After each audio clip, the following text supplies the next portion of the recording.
Welcome to this episode of Substantial Matters, Life and Science of Parkinson's. I'm your host, Dan Keller. At the Parkinson's Foundation, we want all people with Parkinson's and their families to get the care and support they need. Better care starts with better research and leads to better lives. In this podcast series, we highlight the fruits of that research, the treatments and techniques that can help you live a better life now, as well as research that can bring a better tomorrow. A long-standing debate in Parkinson's disease has centered on when to start medication to treat symptoms in the early stage of the disease, and whether doing so will limit its usefulness later.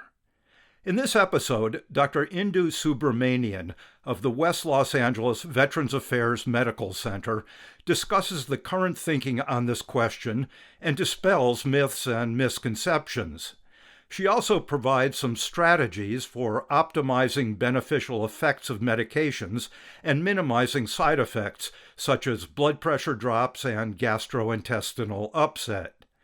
She says the key is to have an ongoing dialogue with your doctor to understand why you're taking a medication, what the effects and side effects are, and to design ways to make the medication most effective and least troubling.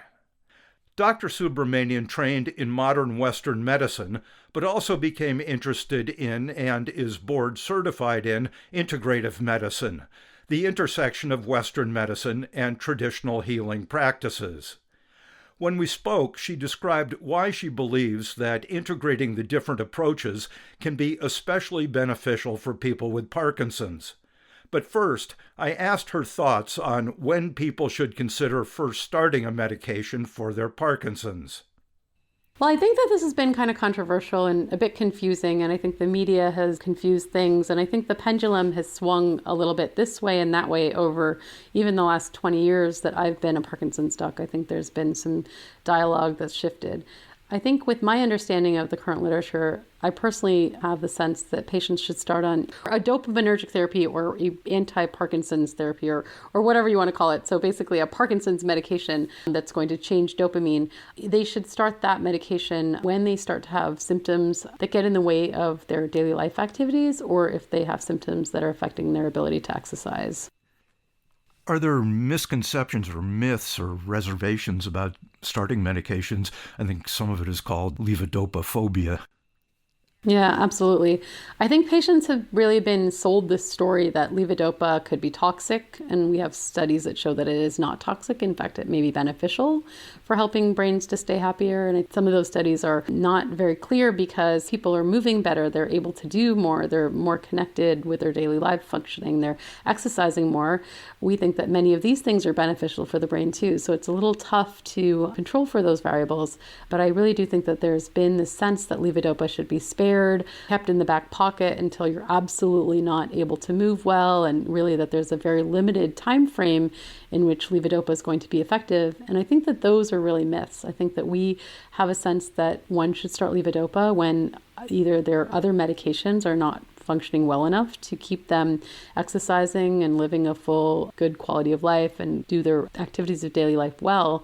So that would be when you would start levodopa. And I really think that this delay or keeping it in the back pocket until people are absolutely needing it, that really sets people several years, I think, behind, because what ends up happening is people don't exercise. Sometimes they get asymmetry of movement. I have a background in yoga teaching, and it's not fun to teach a Parkinson's patient when they're really having a lot of difficulty with that asymmetry of movement. And sometimes that asymmetry, because of untreated motor symptoms, can actually put the spine at risk. It can put the low back at risk. It can put the joints at risk. Some of these patients end up having hip injuries, knee injuries, shoulder injuries. And so really it's from not adequately treating motor symptoms. And so I personally think that exercise is medicine and that one should try to treat symptoms to help with symmetry of movement so that people can exercise well and keep moving. The sense that the timeline of levodopa is very limited is really a myth. I've taken care of many patients now for upwards of 20 to 25 years, and we can always use levodopa. We just have to adjust the dose. Sometimes early on in the disease, we're able to get away with less frequent dosing because buffering and storage of the chemicals that we're giving exogenously. As the disease progresses, the gut uptake can be different. The same amount of medication may not absorb as well. It might not get into the brain as well. And so we might have to give more doses. We also can get limited from our doses by extra movements that may get induced and sometimes even fluctuations of symptoms. But the sense that levodopa has a limited lifespan is really erroneous. And I actually have a passion also for taking care of patients into the end of life, into palliative care timeframes and even hospice. And I really emphasize for those sorts of providers to continue to give levodopa even into those dying patient kind of hours and really try to continue to replace dopamine because it is something that the brain depends on throughout the lifetime of the disease. So it sounds like the dopaminergic medication or the levodopa is not wearing out because you're using it, but medication adjustments are required just because the disease is progressing, or as you said, as people get older, their absorption of drugs may be different. Is that a reasonable way to look at it? Absolutely. I think that, we try to give drug, and levodopa is quite protein sensitive. So I like to give it about an hour before meals to keep it away from protein. We try not to limit protein in general in Parkinson's patients, but try to take it away from the levodopa. The reason I like to give it before the meal is because swallowing is helped by the levodopa. And so if you have swallowing issues, your swallowing muscles are well treated when you go to eat if you take the medicine an hour before the meals. Additionally, I think it's not just as the person ages, it's as the disease advances. So some people, the gut can actually get affected even in early stages. Many of our patients present with constipation. They have very slowed gut motility. We're relying on the gut to absorb the drug, and the drug can sometimes be competed with for absorption by protein. And then it has to go into the blood and then get converted in the brain to dopamine. And so there's a number of steps that can get altered. So it's not that the drug is not effective. It's just that we have to give it sometimes more frequently, give it in enhanced forms, sometimes treat these other issues that may be happening at the gut. Sometimes if you have terrible constipation, the drug does not get well absorbed. So I think, treating these sorts of other issues that are going on can really help. Adequate water intake, adequate hydration can also definitely help as well and can even mitigate some of the side effects of the drug. And so sometimes people will say, I feel like I take the Sinemet or the carbidopa-levodopa and I feel a little bit woozy. And that is better tolerated if you drink a good amount of water because blood pressure can drop a little bit with any dopaminergic medication. And then some people also feel that they get a little bit of nausea with the Sinemet, and so taking it with some crackers or some bread can sometimes help settle the stomach. And there are some other strategies that can help us get people to tolerate the levodopa as well. You mentioned that taking medications may help facilitate exercise, which has been shown to be beneficial. I suppose you can also improve balance, limit falls, fractures, things like that. But are there any downsides to starting a medication? Every medication that we have in our armamentarium, I think even in medicine in general, has some side effects. So I think it's important to weigh the risks and the benefits, to understand why the doctor is considering a medication and be part of the dialogue of helping to choose the medicine, because ultimately you're going to be the one, if you're a patient, to take it. And you want to feel like you're helping your body. I think if there's a sense that you could be harming yourself, I know sometimes patients don't ask these questions, but do we need to monitor labs? Is it damaging my liver? Is it going to harm some other organ? Am I going to get addicted to it? I mean, these are all questions that we get all the time when people are honest about why they don't take their medicine. And so I think, when starting a medicine, it's important to understand what it is, what the expectations are that it should help, and then also to understand the side effects. And then with that information, you can kind of choose a medicine, customize it to your symptoms, and then feel like you've made a good choice so that you'll be more likely to comply. And many of the times, once we've started levodopa therapies, we're talking about at least 3 times a day medication. So trying to stay compliant, setting pill times on a schedule, and perhaps setting your phone alarm or other alarms, maybe having a pill timer, a box that you carry around, will help you stay compliant and to really reap the rewards of the medicines. Sometimes people don't understand why they're taking it, and then they take it at the wrong times, or they take it very erratically. And then the blood levels don't ever build up to actually a beneficial effect. So I think it's always important to get educated so that you can empower yourself and take the pills correctly. And that would be sort of my take on sort of why one should take it in general. So the dopamine agonist class, so this is a different medicine that we sometimes give to younger people, maybe tremor dominant people who might be younger. And this type of medicine, definitely we should be counseling patients on side effects. There is an issue in some people with problems called impulse control disorders. So patients can sometimes pleasure seek and have issues with gambling or hypersexuality, issues with spending money, doing certain types of things that are pleasureful, buying, shopping, eating. So I think it's important for you to understand that these are things that are possible side effects, and to have somebody help you monitor, if you're a patient, these sorts of issues if they come up. There are also other side effects to certain other classes. So the dopamine agonists can also sometimes cause sleepiness. They can sometimes cause confusion, sometimes cause hallucinations, definitely more often than, for example, levodopa. Levodopa, we talked about side effects that include low blood pressure and sometimes nausea. Once you start levodopa, there seems to be an increase in the incidence of dyskinesia. So there's these extra movements that develop with Parkinson's disease therapy. My sense is that the things that cause dyskinesia are really how long a patient has had the disease seems to contribute. It also seems to be important as to how you take the medication. So if you have very pulsatile stimulation of the dopamine receptor and you don't take the medications on a very stable blood level, so maybe taking it twice a day or once a day, this can kind of propagate extra movement. Other things that seem to be more risk factors for extra movements, including younger patients, sometimes more low body weight.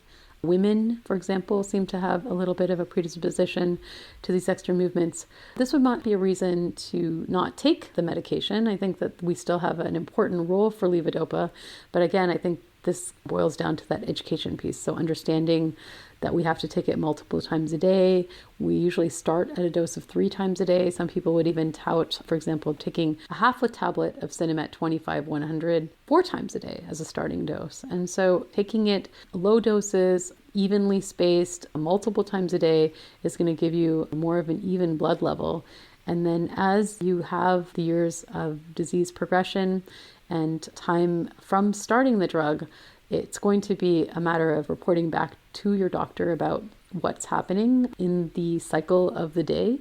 And if there are gaps in terms of wearing off of the drug, where you feel like the symptoms of Parkinson's are reemerging, you might have to fill that gap. Or if there's extra movements that are happening, often at peak doses of drug, you might have to alter the medications as well. My strategy is to teach people, get them complying from the get-go with taking the pills away from protein multiple times a day, getting them on a compliant schedule where it becomes kind of routine for them to wake up at a certain time, go to bed at a certain time, exercise at certain times, and take their pills at certain times. Set times for eating too, hydrate well. So we have a very even lifestyle of taking all these types of things in. And I really feel like this type of healthy lifestyle approach where we have a routine every day can really help facilitate compliance and help people with their benefits of their medication. And then we come in on routine follow-ups and we report back about motor issues, non-motor issues, things like extra movements. And so you're constantly in a dialogue with the doctor or whoever the treating provider is, and then they tweak your medicines. And there's a constant kind of interplay between sometimes over time taking away certain medicines, sometimes adding certain medicines. We use certain medicines like entacapone, like rasagiline, to enhance the Cinemet sometimes. It's a constant kind of interplay with changing the medicines over the lifetime of the disease. Besides standard traditional medical training as well as advanced training in movement disorders, you have a background in integrative medicine. Is there any reason for people to try integrative medical strategies and delay dopamine replacement initiation? Or conversely, can they work well together? That's a really good question, and I'm glad you asked that. So I went into the study of some of these topics like yoga and mindfulness because I thought there was certain things that we did very well in Parkinson's disease treatment, but then there was this whole area of non-motor issues especially that we didn't have good treatments for. So I ended up doing a deeper dive in yoga and mindfulness and learned about integrative medicine, which is really the intersection between Western medical approaches and these other systems of medicine, including traditional Chinese medicine and Ayurveda and all kinds of things. So I ended up learning about this and taking a board exam. And I think at the end of the day, my thought of integrative medicine is literally integrating the best parts of Western therapies, which in Parkinson's disease, I feel like levodopa is a cornerstone of therapy. I really do feel like it helps people exercise and live a very healthy lifestyle and be able to reap the rewards of many of the wellness approaches that we hope to have them, including in their day-to-day functioning, things like yoga classes or getting out and socializing with friends, going for hikes, being with their grandchildren, being able to play with their grandchildren fully on the floor, throwing a ball in the backyard. All of these things really are going to help people with their health and with their holistic kind of approach to health. And so for me, integrative medicine is really this sort of old title was complementary and alternative medicine. I really don't love that title because it implies that there's an alternate form of practice. And I really think that we want to take the best of both and integrate them together. And I think that I've been kind of in a unique situation to really learn about what we do well in Western approaches as a Parkinson's doc who's Western trained and working in a Western setting for the last 20 years. But I also have great respect for some other integrative medicine approaches when it comes to the things that we don't do well in Western medicine for Parkinson's patients. Yeah, I think in the West, we sometimes think these are kind of hocus pocus, but people and cultures aren't going to fool themselves for 4,000 years on stuff that has no use. Yeah, I think we're now realizing now in the pandemic how important many of these strategies are. And I've been quietly cheering behind the scenes when we sort of see the types of things that people are using now. And we talk about, this cardiac breath or something like these are age-old practices of, pranayama, modulating the breath to affect the nervous system and the autonomic nervous system very powerfully. I think a lot of people are using these strategies in their podcasts or their apps to help with anxiety and calming, and even meditation are things that have been around in many parts of the world, I think, since humans existed. So I think getting back to basics, I think, is very helpful. And we have the need to continue to push the envelope to look for new therapeutic strategies, both pharmacologically and surgically for our patients. I think that's definitely, something that people are doing. I'm spending my time learning a little bit more about these other sorts of systems of mind-body approaches that I'm really realizing can be very powerful just in my own life. When I've been worried through this pandemic, I really find myself gravitating to some of these things. And if you're not a meditator, if you're not somebody that's going to go to a yoga class, I think we can still take away some of these things just by getting out in nature, maybe going to the beach and watching the waves can be a meditation, going around trees and, inhaling the scent of trees, putting your hand in the earth and gardening a little bit, connecting with nature can be actually a very powerful mind-body approach. There are very many teachable strategies that one doesn't realize can be very effective in helping the body and helping the mind. And since these are two things that are so connected in a disease like Parkinson's, I think some of this can be very powerful. People can find on the Parkinson Foundation website Mindfulness Mondays so they can participate in or get introduced to some of these things if they wish. Well, I really appreciate it. It's a kind of wide-ranging topic, and you've brought in some parts of it that wouldn't normally be associated with when do you start medication, but it all sounds good.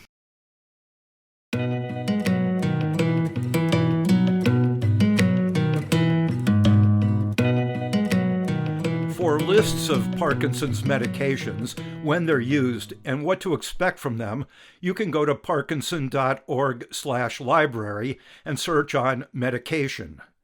Within the list of extensive resources on the page, you can find a book on medications titled Medications, A Treatment Guide to Parkinson's Disease.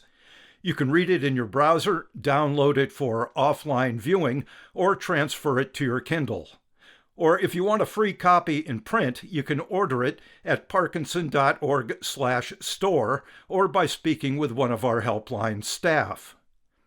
Coming up in our Fall 2021, Spring 2022 Expert Briefing Series are 3 briefings on understanding disease progression, what's new in medications, and complementary therapies and PD.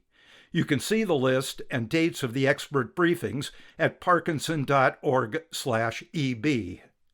If you're in the early stages of Parkinson's and not ready to start medication, you may want to consider volunteering for a clinical trial that follows progression of the disease to test medications that are in development to slow progression. You can hear about this opportunity in our podcast called The Golden Year for Testing Disease-Modifying Drugs. To learn more about the kinds of integrative medicine approaches that Dr. Subramanian mentioned, search our website for Integrative Medicine. If you have questions about this topic or anything else having to do with Parkinson's, our information specialist can provide answers in English or Spanish. You can reach them at 1-800-4PD-INFO. News and updates about future events and resources are available by joining our email list at the bottom of our website's homepage. If you want to leave feedback on this podcast or any other subject, you can do it at parkinson.org/feedback. If you enjoyed this podcast, be sure to subscribe and rate and review the series on Apple Podcasts or wherever you get your podcasts. At the Parkinson's Foundation, our mission is to help every person diagnosed with Parkinson's live the best possible life today. To that end, we'll be bringing you a new episode in this podcast series every other week. Till then, for more information and resources, visit parkinson.org or call our toll-free helpline at 1-800-4PD-INFO. That's 1-800-473-4636. Thank you for listening.